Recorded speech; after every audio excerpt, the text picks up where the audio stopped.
Hi, welcome back. We are here with two of the mates joining us tonight for another episode of Popular Cult.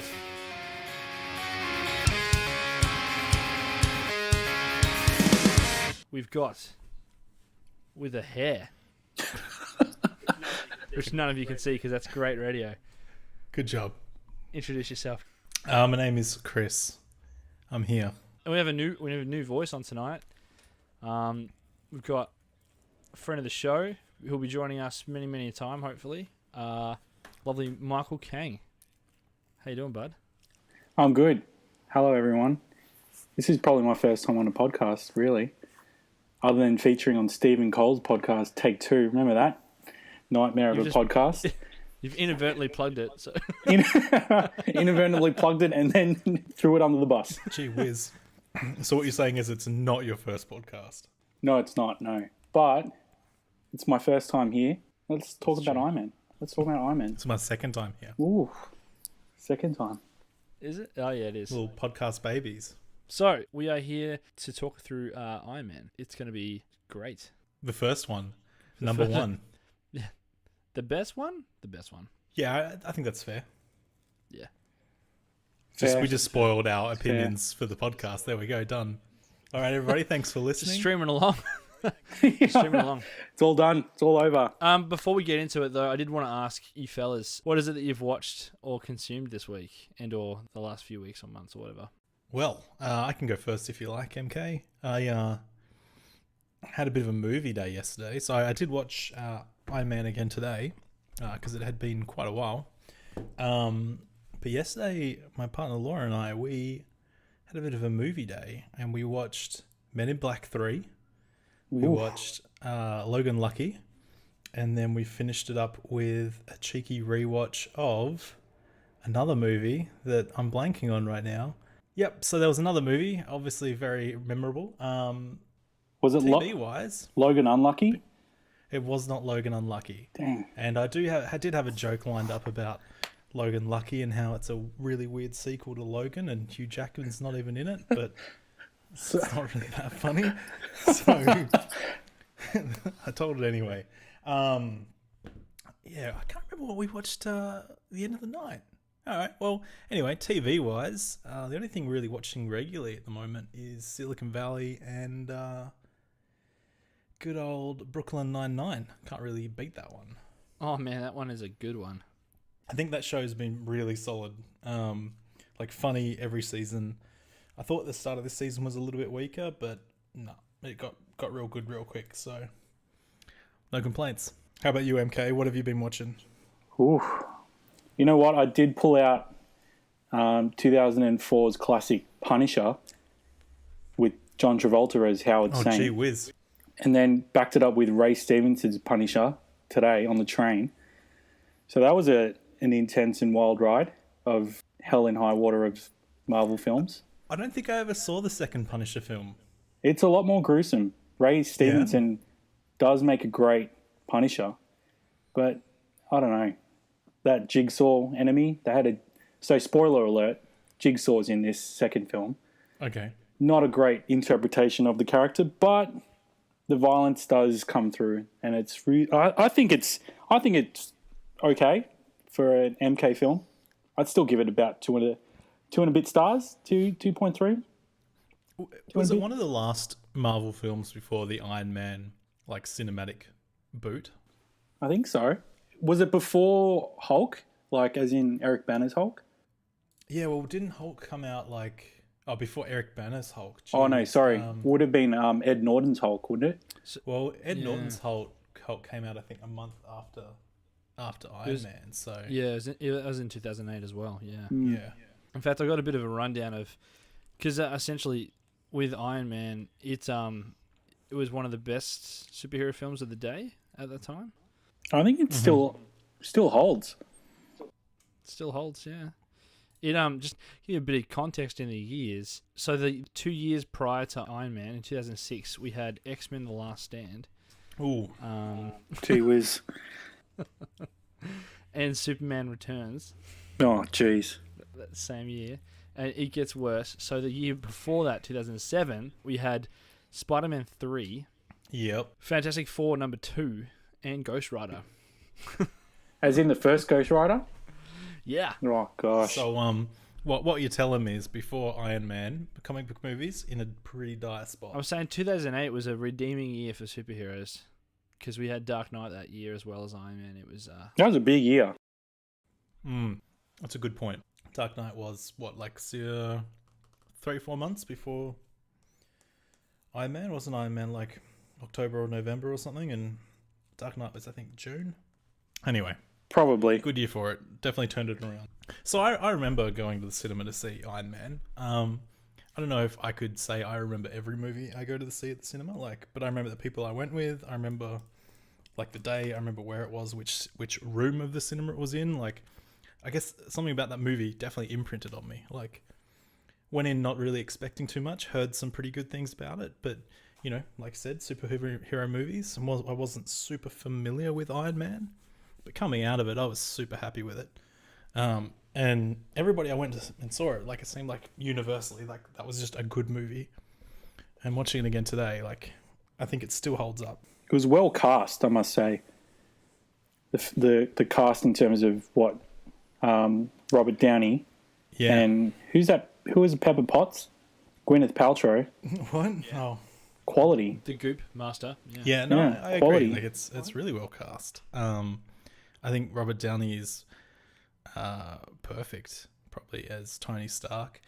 Even though I wasn't really familiar with him before that film, I did go and obviously read some comics afterwards, and definitely, feels like he plays that role really well. I was surprised watching it today. I'd forgotten how much Agent Coulson is in that first movie, and how they really are pushing that whole shield thing from the first movie on. And it doesn't really accumulate till 4 years later, when the Avengers come out, but they really did plant those seeds. Yeah, definitely. Start working that together. Agent Coulson was in that film, wasn't he?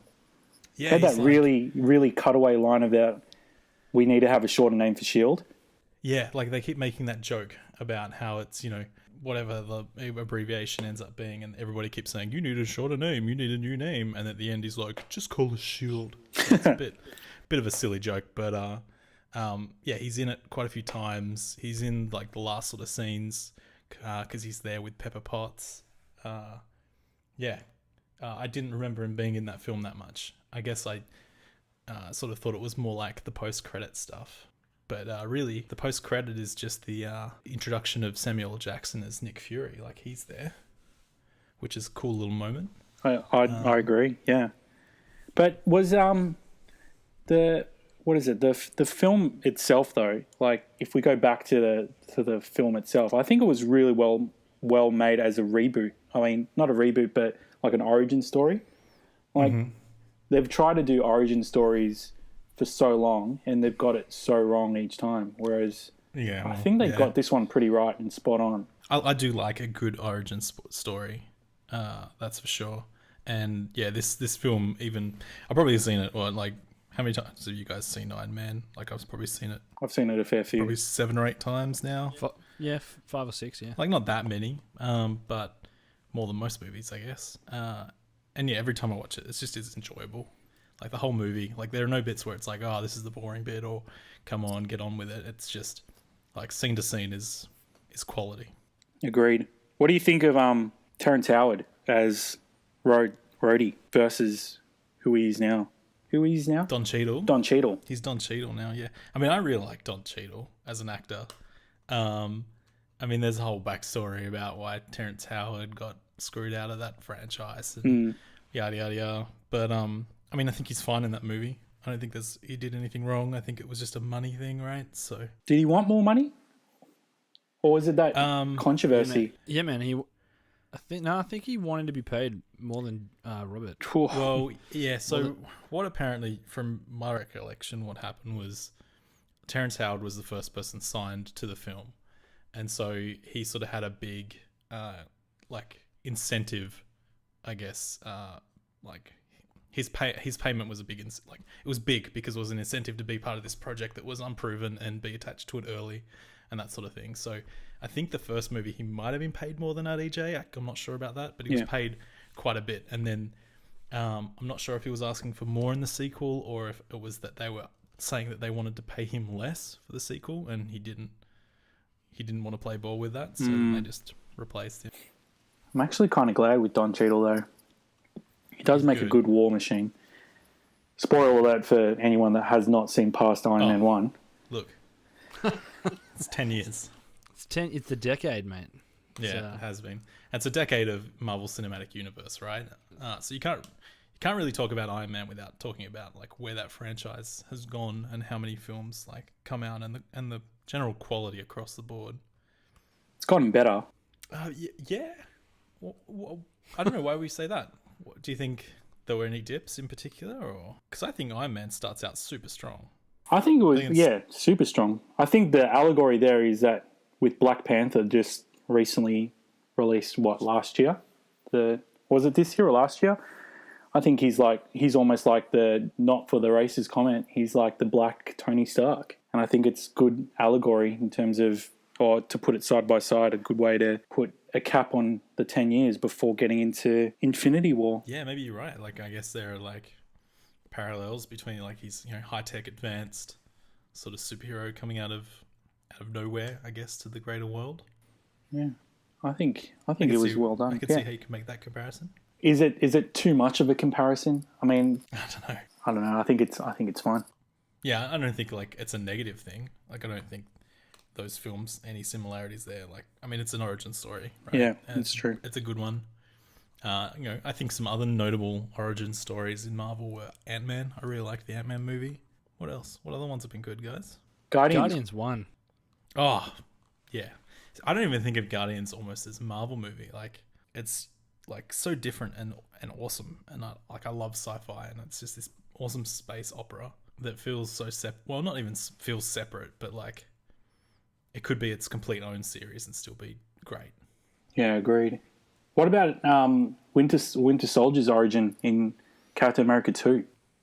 I don't know if you really could class it as an origin story, but I think that was probably high quality. Yeah, I mean, I think Winter Soldier's a great film.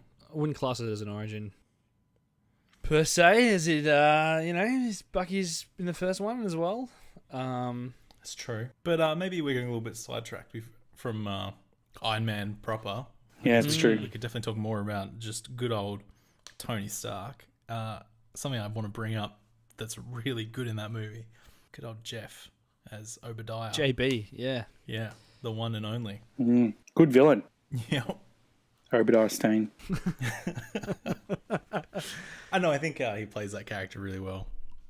It's kind of disappointing not to see more of that character, actually. Yeah.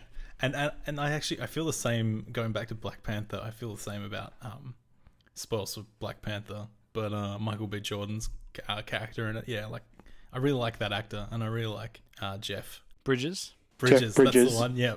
I really like Jeff Bridges, as you can tell. And, I would like to see those guys in more of these films, but, yeah, unfortunately, that doesn't seem to be.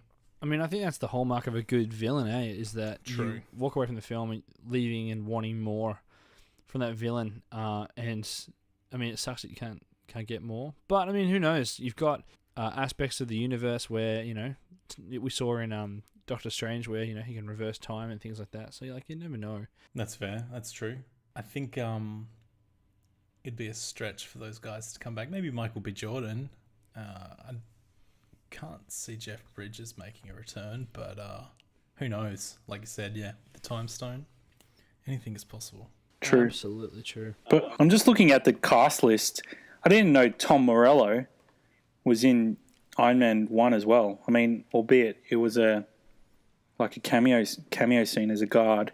Yeah. Is that so? Tom Morello from Rage Against the Machine. Yeah. I'm like looking at the cast list now, and looks like, I mean, even Jarvis, like Paul Bettany's character, that was the first launch of him, really, and then he's now exploded into, Jarvis and Vision. So really did launch and relaunch some of these characters into this Marvel Universe. Yeah, I'm really glad that when they made the jump and, brought Vision in, they kept Paul Bettany as the actor. Like, they could have replaced, like, the actor at that point, but he's such a good actor anyway, and the fact that he's been in those films since the first one, that was really nice. I liked that they kept that casting. Yeah, agreed. What do you think of Jon Favreau as Happy. director? Happy, or as the director. Yeah. as Happy, or as the director of, like, do you reckon he did a good job? He did a I think so, man. reasonable job. I mean, that film, I don't think it's like its directorial style is stand out in like any particular way, but I think it's just a really solidly shot and paced film. So maybe it is stand out in that regard. But yeah, I definitely think positive thoughts. Did a good job. And then as Happy, yeah, nails that character. Good job. Well done, buddy. Top marks. He does come back, does he come back in as that Yeah, he's in role in Homecoming. Yeah, was it absolutely. recently Spider-Man? He's the main liaison for the old Peter Parker, For Petey. leaving him messages and stuff. It's beautiful. What, John? It's a beautiful sight. Oh man, how else do you reckon Iron Man as a film like changed the game, and kind of paved the way? Well, I mean, I think the fact that it is just such an enjoyable and solid film all round, like it proved that, hey, we can do these sorts of superhero films. Like it doesn't have to be the Christopher Nolan Dark Knight style film. It can be the sort of a bit lighter, a bit more fun, and it works. Especially with the fact that they laid in so many like hints of what was to come with the Avengers Initiative that they talk about and all those sorts of things. I think it really like set the path for those next films to come. If Captain America and Thor, because they came out after Iron Man 2, right? Yeah, that's right. I think if those movies are okay, I think Thor is probably more enjoyable than Captain America. But I think if those movies sort of were what kicked it off, I don't know if it would have gotten as much steam. I don't know if it would have gotten Disney interested in buying Marvel to produce them all. So, I don't know. I think Iron Man was kind of a perfect storm for it. Yeah, I mean, it really reversed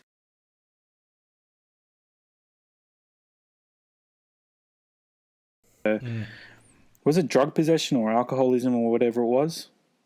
What did he go into jail for? Something like that. But I mean, It was a drug arrest in like 2001 or something. I mean, it's probably more like an origin story for Robert Downey Jr. I mean, Iron Man really kicked off like Sherlock Holmes for him. Tropic Thunder as well. Tropic Thunder was the same year. Yeah, it was in like, I think it was right after Iron Man. So Well, he definitely had a big comeback around that time, right? yeah, I mean, aside from US Marshals, the only thing I can remember him before. He's in Kiss Kiss Bang Bang. Oh, it's a great film. Oh yeah, That's a good film. That was, I think, When was that? What year was that? 2005, I think, around then. Oh, I think that was one of his first films back after rehab or something. So, like, this really shot him back up to stardom. yeah, I mean, he's pay packet, really. What a jerk. It's true. I don't know how much that guy makes. Just I reckon crazy. he probably makes a fair bit. I think every time he shows up in one of those films, he's getting a good payday. I mean, Yeah. like I've seen multiple like different actors saying like, when they've come into a Marvel film, he's sort of been the one that sort of reaches out and is like, okay, like if you need anything, contact me. Like he seems to be the one that's sort of pushing for the pay rises for the rest of the crew and stuff. Like just from little stories you see online. Chris Pratt talked about how like he was the first person that reached out to him when he got cast as Star-Lord and was just like, oh, if you need anything, like let me know. Even though they weren't in a film together until what? Now. Like, with Infinity War coming out. Yeah, wow. So it definitely seems like, the Marvel Cinematic Universe in a way is kind of his baby, right? And he was there when it started and he's definitely helped it grow. Like, I don't know if Iron Man would have been as successful without him and whether or not that would have continued. Yeah, it's true. It's a deep cut from the comics. It's like a B character. If it hadn't gotten like the casting perfect in this film, like it could have tanked pretty bad. Much like Green Lantern. Oh, Green. Yeah. Well, even Iron Man 2, I don't think is great. Like it's fine, but I don't think it's anywhere near as good of a movie as the first one. No. Yeah, no. I'm just looking at the list though of MCU. It definitely, I mean, Iron Man did kick things off, but it also counts the Incredible Hulk in there as well. Is that the Incredible Hulk as in with Ed Norton. Yeah. Oh, right. All right. So there you go. That's technically part of the fold, yeah. Gee whiz. But yeah, I mean, he's the only one that's probably saved Marvel from like the movies, I guess, in terms of saving them out of the brink of disaster after Benjamin Affleck and Colin Farrell's great run-in Daredevil. Oh, wow. Which, funnily enough, Jon Favreau's in that as well. Is he? I've never seen that movie. He's Foggy Nelson. Oh, he is really? too. Yeah. He's always the sidekick. Oh, God. I didn't know that. Yeah. So he's come a long way as well. Jon Favreau, yeah, definitely. Going back to Iron Man, though, what do you think of those, the suits that came out of the film, or the first film at least? Yeah, look, when the first like Hot Rod Red one was made, I remember just thinking, oh my gosh, I so want to wear that. I so want to wear that. It looks so sick. Just when he's flying around, not so much when he's crashing into his cars. Every one of those suits in that, I don't know if I'd ever seen anything in the cinema like that at all.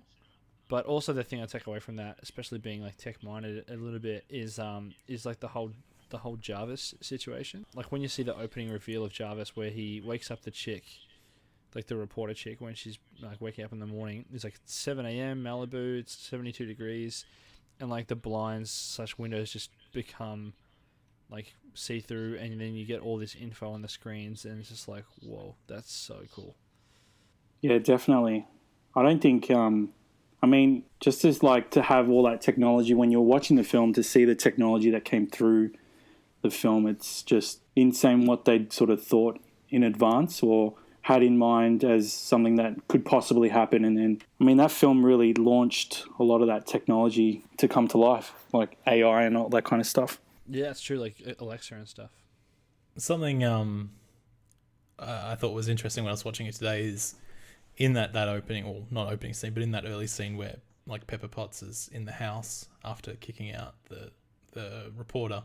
Oh, garbage. She's using a tablet, and it just like, oh, you know, it's like I was just watching it, I'm like, oh yeah, it's just like a, you know, iPad-esque type thing. And then I sort of realized that, oh, actually this movie came out like 2 years before the iPad was released, like the first sort of tablet. So I mean, tablets have been in films like since 2001 Space Odyssey has something like that, right? But it was kind of cool to see that, and you know, it's be so it just seemed like such a normal thing now, but back then it would have still been this cool like idea of like, oh yeah, that'd be a sweet device to have. I guess like the closest thing back then we had were like, you know, those PDAs, which were not great. The iPhone was out then though, was it? 2008? Yeah, that's true. It did come out the year before, but might not have been in Australia yet, but it wouldn't have, like, during production, it wouldn't have been a thing. Like when they're making it. But it's still, yeah, you're right. Like the iPhone was announced and shown off, but still, like, wasn't a tablet, wasn't a big thing like that. Yeah, thought it was interesting. Yeah, absolutely. I just think the technology was insane. Yeah, which brings to mind a question that I was wanting to ask you is, who has the better gadgets, Iron Man or Batman, or even now Black Panther? You know, you might have to take this one, MK. I don't know. I mean, I would say Batman would still have the best gadgets, but I mean, Tony Stark is some sweet tech, but I don't know. Black Panther is like, it's a new film. They've thought of new things over the last 10 years. So the tech coming out of that was fairly decent. Not to spoil the film. I know one person in my friend group that has not seen Black Panther. So I don't want to spoil it too much for him. But the technology coming out of Black Panther, though, was next level. So I don't know what and how they can keep on topping it each year and each film. But I think in terms of if you put Iron Man and Batman to a fight, I'd say Batman would still take it out. I mean, I guess, if you want, the thing would be Batman's had all that training, years of dedicated craft. So, mate, that would be his greatest strength. But at the same time, man, I'd fucking love to have a suit that I could fly around in. I think that'd be a really cool thing to have. I Absolutely agree. Iron Man's suit's cooler than Batman's costume. So, a giant bat. Yeah, no, Iron Man definitely has the costume over him in that department. But something that I noticed when watching the films, and just not just Iron Man, but it's like it definitely kicks it off in Iron Man, is that Tony Stark's inventions always end up like trying to kill him, like arc reactors and stuff, and like the suits and Ultron and just everything. It's just an interesting point or note that I was like, oh yeah, he's actually literally always causing his own issues at the same time, which is the case for a lot of superheroes, but even more so for Tony, because he's also causing issues for everybody, like a global scale. I mean, I guess that's something that's been interesting about like Tony Stark as a character, is that he is so flawed, right? Absolutely. Like there's the Devil in, is it called Devil in a Bottle? I think the arc, the old comic art where he deals with his alcoholism, and he's always had troubles, right? Which I think helps make him more relatable than, I mean, I guess the opposite end of that spectrum is, Captain America, which I guess is why those two, like on film, they play off of each other so well, because they are the two sort of extreme ends of the spectrum. Yeah, absolutely. And I think, like, I don't know, with Captain America, his hubris, his weakness isn't always necessarily his strength as well. I guess it could be in like that he cares too much. I don't know. Just because he first comes to realize that in Iron Man, he's like the opener. He's chilling. He's having a good time, getting drunk at God knows what time of an hour of the day, and getting a bit rowdy with people in the convoy. And immediately after, they all get shot to death, and he escapes sort of like the confines of the car. He's lying down on the in the dirt, and he sees this bomb explodes, or it lands first, and it's got Stark Industries on it, and just that kind of like ironic kind of like, you make weapons. You have had like a few conversations in this film about how you don't particularly care about peace as the guy who's got the bigger gun, that kind of thing, and yet here you are about to be destroyed by your own weapon, and yet he then goes to create just bigger and bigger weapons. Like, it's just an interesting character arc, interesting kind of story beat for Tony across like the multiple films. I wonder if he'll ever get to a point where he becomes like aware just how much damage he perhaps causes in trying to fix things.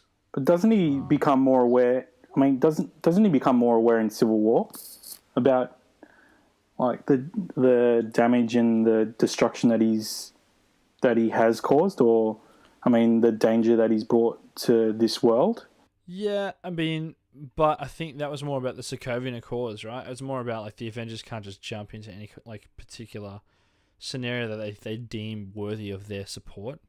It's like they're governed by body. Like, I definitely think he's feeling that guilt, especially after Ultron, after Age of Ultron. I think he's definitely going into Civil War feeling super guilty about. Yeah, it's true. Bringing James Spader into the bloody Marvel cinematic universe. Oh, what an actor! Great actor. What a great actor. I've just finished, actually, that's what I've been watching, is been rewatching The Office, and just got through his season where Spader's in there, and he's so good. Agreed. I could watch him all day. I haven't seen him in too much. But I remember first seeing him in a film in the 90s called Stargate. Bloody Stargate, mate. With Kurt Russell. Yeah. And I love that film. That's the one. James Spader's awesome in it, but I always painted him as this like a real earnest type of guy who's just kind of down on his luck or whatever. And then to see him come turn around and be like in the Blacklist and as Ultron, I was like, "Whoa, this guy's got range." Oh, and I remember first watching James Spader in The Watcher. The Watcher. What's The Watcher? It's like it was a thriller, with Keanu Reeves in it and Marissa Tomei, and it's terrible. Like, don't watch it, but Okay. like, spoiler alert. But I was captivated by his character, I think. But I mean, his voice in Age of Ultron was chilling, if not anything. Oh, just the opener when he like comes out with the "no strings on me" speech. Oh man, that was so good, absolutely so good. And it came up to such a sweet, like just montage of everyone trying to pick up Thor's hammer. That's actually a really good scene. That's a fun scene where they're having a good time, and then you get that little moment of Black Widow's moves the hammer a little bit, and Thor freaks out, and then Spader shows up and just ends the festivities. Did you say Black Widow? Yeah. Wasn't it Chris Evans, Captain America? I thought it was Black Widow did it. Nah, Black Widow was like, I don't want to get into this cockfight. Oh, yeah, maybe you're right. Okay. Well, How cool would it have been if it was Black Widow though? That would have been sick. Oh, so good. Is she worthy though? She's not worthy. Oh, I don't know. I think that would be the fun twist, right? Ooh. Yeah. True. Anyway. But I do like how Vision ended up picking up the hammer It's so true. at the end of that film, That's true. or close to the end of that film. I mean, maybe getting a little bit off track, but Thor Ragnarok, brilliant film, one of my favourites. Yep. So But the hammer, do you reckon the hammer's coming back? I guess we have to wait for Infinity War, right? Yeah. The eye's not coming back. That's a definite. Oh, right, I get you. Yeah, guess not. Yeah. I mean, yeah, it's Hell got a no. sweet eye patch. It's pretty rad. Looks like a pirate. yeah, but like Chris Hemsworth can make anything look good, and he makes that pirate look real good. Well, Oh, I mean, yeah. yeah. Let's be honest. I mean, I guess the last time we saw Thor, he's on his ship with his ragtag band of characters, just going across the universe. So I think that'd be a cool way to have that sort of side story and bring the Guardians back into it. Yeah, I'm pumped to see the Guardians share the screen with the likes of Doctor Strange and Thor and things. It'd be sweet. And Iron Man. I just don't know how it's So- all going to work. Yeah, I mean, I'm curious to see how that plays out. I'm also curious about, originally this was going to be 2 movies, right, over 2 years. Yeah. Oh was, yeah. Infinity War Part 1 and Part 2, and then they dropped that. So, is there still going to be a cliffhanger at the end, and then the movie next year finishes it, or like what? Is Thanos going to be dealt with in this one film? Who knows? I'm curious about that. That's for sure. Because it's been a long build-up. I had not thought of that. Damn. I didn't want to walk out of the cinema and be like, damn it, I have to wait a whole nother year. Well, that's what I'm worried about, that where it's going to be that. Because there's a lot of stuff to get through in this film. And it's apparently the running time's not even that long. Oh, Have you really? seen- Oh, really? Have you seen that out? Is that too much of a spoiler, I guess? I don't know. No, I don't think so. No? Yeah, I'll just look it up. 1 sec. Are you looking it up now? Yeah, so the runtime is 2 hours, 36 minutes. Okay, so it's long, but it's not. It's not Lord of the Rings long. Yeah. No. Man, it's stacked. What a stacked film. There you go. Do you reckon Downey's going to be done after this one? Yeah, I don't know. Oh. What do you think, MK? No, I think he will live on. Probably as... Well, I mean, I don't know. The Tony Stark character might perish. Prediction, but I think the Iron Man mantle will live on with someone else. I mean, they were talking a while ago, a few years ago, there were the rumors that Chris Evans wanted out, and that they were, like setting up Bucky to take over, because Bucky does, in the comics, become Captain America True. for a while, right? Yeah. Yep. So maybe that's a thing that happens. I could see a Captain America sacrifice at the end of this film. Could happen. It sounds like something that might happen. Would that then spur on the Avengers to defeat Thanos? Yeah, definitely possible. But I don't want to speculate too much though. Yeah, that's fair enough. Who would replace Tony Stark or Robert Downey as like the the head of the franchise? Do you reckon it'd be like Benedict Cumberbatch or something like that? I like I to don't see know. I someone don't new. think. Yeah, I don't know if Benedict's Doctor Strange has really been that strong. Not that I think he's particularly bad in it, except for his accent. I think his accent's awful. But I just don't think like he's going to be able to carry that franchise. I think it would make more sense that like Chris Pratt, like Star-Lord, became the ground for it. But that means he's not off doing Guardians things. So I don't know. Do you need someone with more charisma? I think so. Who can match him for charisma? Tony Stark. RDJ's got so much charisma, it just seeps out. Well, I think Black Panther might be the suitable character, or if not, Chadwick Boseman will be the one that will take over and sort of continue on the Marvel Cinematic Universe after Robert Downey. Yeah, Infinity War. It's come around quick, boys. It's come around quick. Yeah, it's true. Have to all go out and see it. Not together this time, unfortunately. Yeah, I don't know. Like, I'm definitely looking forward to it. The first trailer I thought looked okay, but I don't know, it didn't get me super excited about it. But the second trailer that came around more recently, yeah, definitely got me a little more excited. I don't think I've seen that trailer. Have you not seen the trailer? I'm just trying to minimize how much I consume before heading in. Yeah, I don't blame you. Certainly lots. I feel like trailers can be real shit for spoilers, right? But generally Absolutely. I think like the Marvel ones and the Star Wars ones generally don't reveal too much. I think they know that they've got an audience. They're more about teasing what's going to happen as opposed to like trying to sell you on going to see this movie. Yeah, I guess it doesn't really have to sell anything, really. People are going to watch it no matter what. Yeah. It's going to break records. It's going to... like, they just make records so they can just break records. I don't know any film in the coming history that's going to be as big as this. Justice League 2, maybe. Oh, Titanic. Titanic. Talk about that. Titanic Part 2 might. Yeah. Titanic Part 2 might actually make more money. Yeah, let's do it. Titanic Part 2 with Leonardo da Vinci. for it. Oh no, not Leonardo da Vinci. Bloody DiCaprio as. He is a painter, though. Yeah, the character in That's that film is a true. painter. They have that in common. Man. That Oh, Justice man. League movie, like, I know we're getting well and truly sidetracked now, but I finally got around to watching that movie, and Oh, you did? it's bad. It's a cesspool of mediocrity. That's what it is. Oh, that's a good way to put it.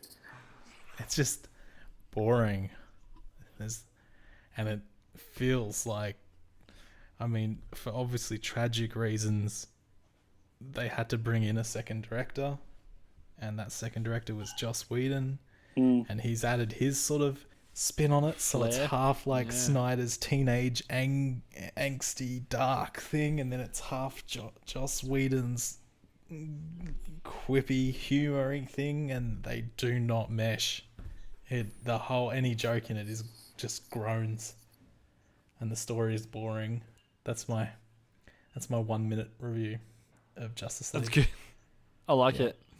I mean, I've had better bowel movements than Justice League. Oh, gee whiz. I mean, they're certainly quicker.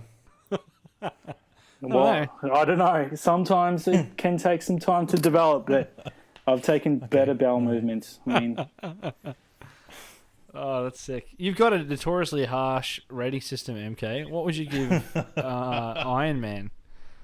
ooh, The I'm, original Iron Hang Man? on, before he gives his rating, can we set some baselines just so the listeners know? Yeah, They absolutely. have an idea of MK's 0 to 10 scale. as in the best film that I've Or rated. just like a few Yeah. films across the range, just so we know, we get a bit of a reference. Okay. I mean, I'd say The Dark Knight. That was a good 7.5, 7.6. Oh, Logan was actually quite surprising. That was a good 8.9. So that Okay. was probably one of the most recent top films. Logan is you actually gave that You gave that a 9 on the noir one, didn't you? Yeah, the black and white, the Noir. Yeah, got an extra point one. The Noir got an extra point. It got an extra point too. Noir. So 9.1. So that was actually quite good. Ooh. What's something a bit lower on your scale, MK? A bit low. Oh, I mean, if we're going to go lower, Justice League. That was a good 2.3. 2.3. That's where did that get the 2.3?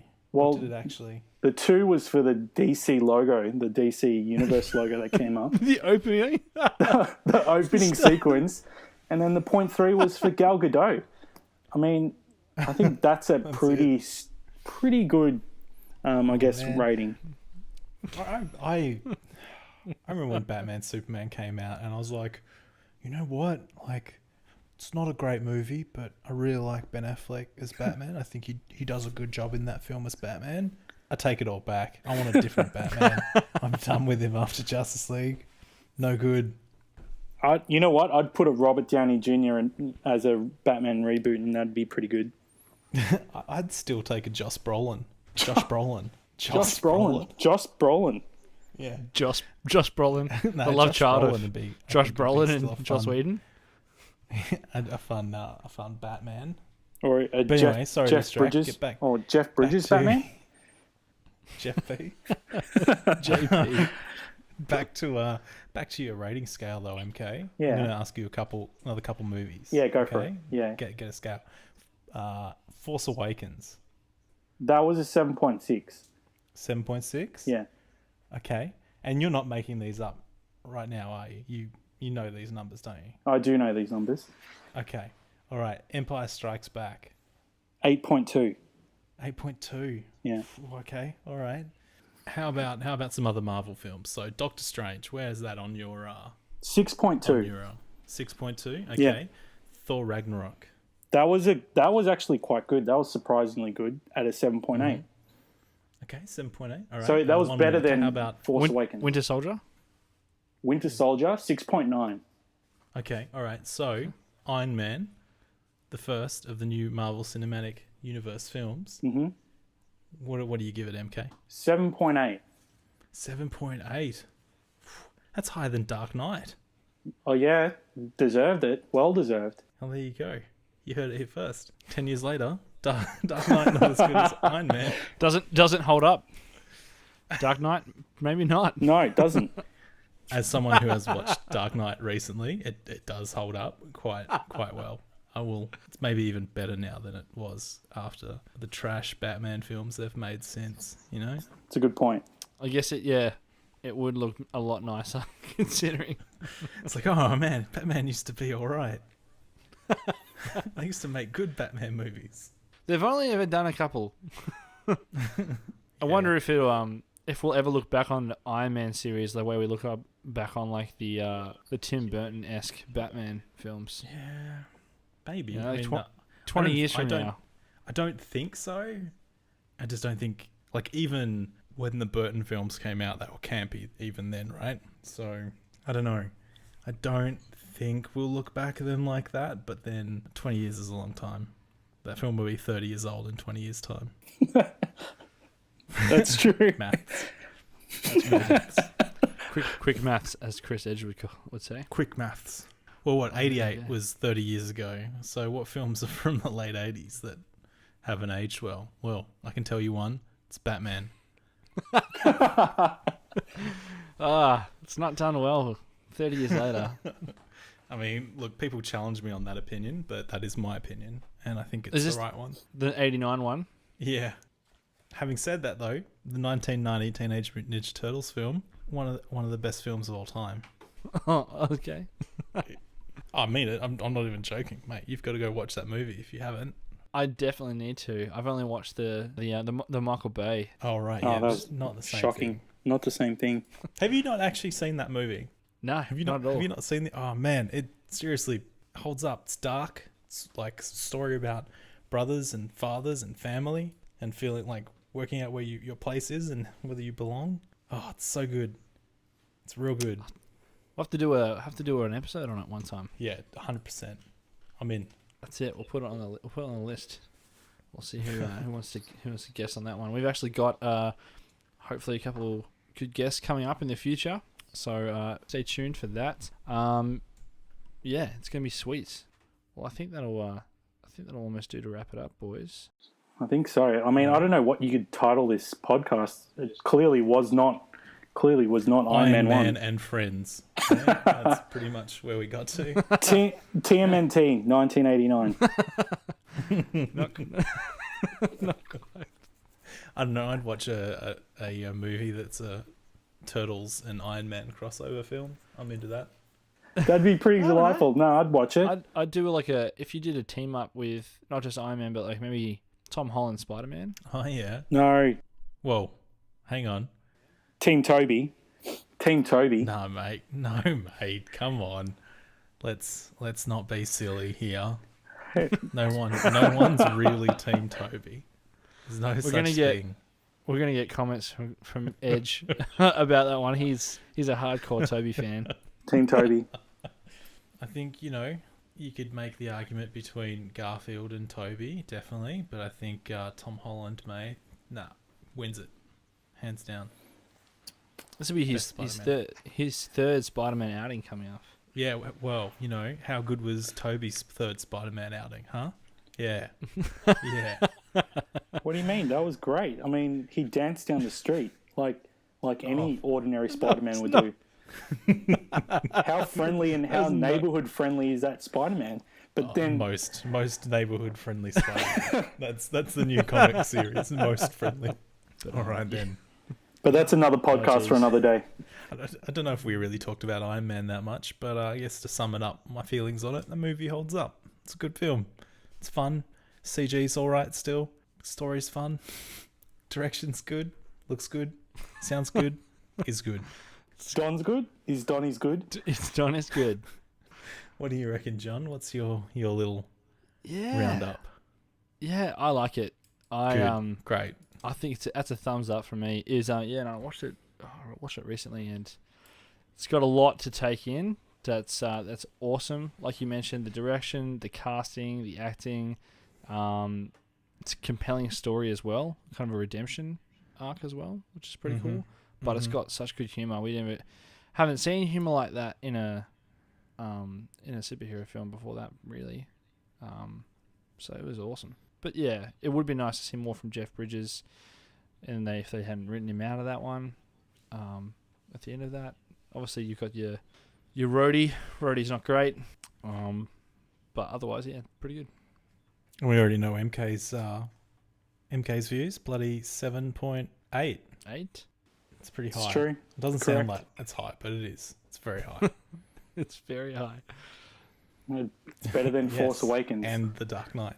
And you put that on the front page of the newspaper, and a lot of people will agree. Yeah, I think you're right. I think a lot of people would agree with that. Yeah, I mean, I speak to the people. I'm the people's people. The people's people. People's person. I've had too much Riesling, I think. Oh, there you go. All right then, Iron Man. Well, that's gonna wrap it up in a bit. If you want to provide feedback to us, or you want to suggest something, or like whatever, just get in touch with us. Just email us at popularcultpodcast@gmail.com, or you can tweet us at our Twitter handle at popular_cult. Also, if you want to rate it 5 stars, leave a review on iTunes. That'll help the show. I'm going to start doing a thing where if you get any good reviews left, we'll give you a bloody shout out on the show. We want to thank the Ghosted Side for the intro and outro music that they've provided. So check them out on iTunes. That's it. We'll meet you all guys next time. Thanks for having us. Yeah. Thanks for having a chat. Oh, we're all great part of the crew here. It's all good. Thank you. And a most special thank you to you, the listener.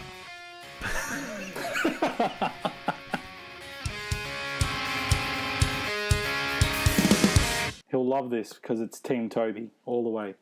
#Team Toby.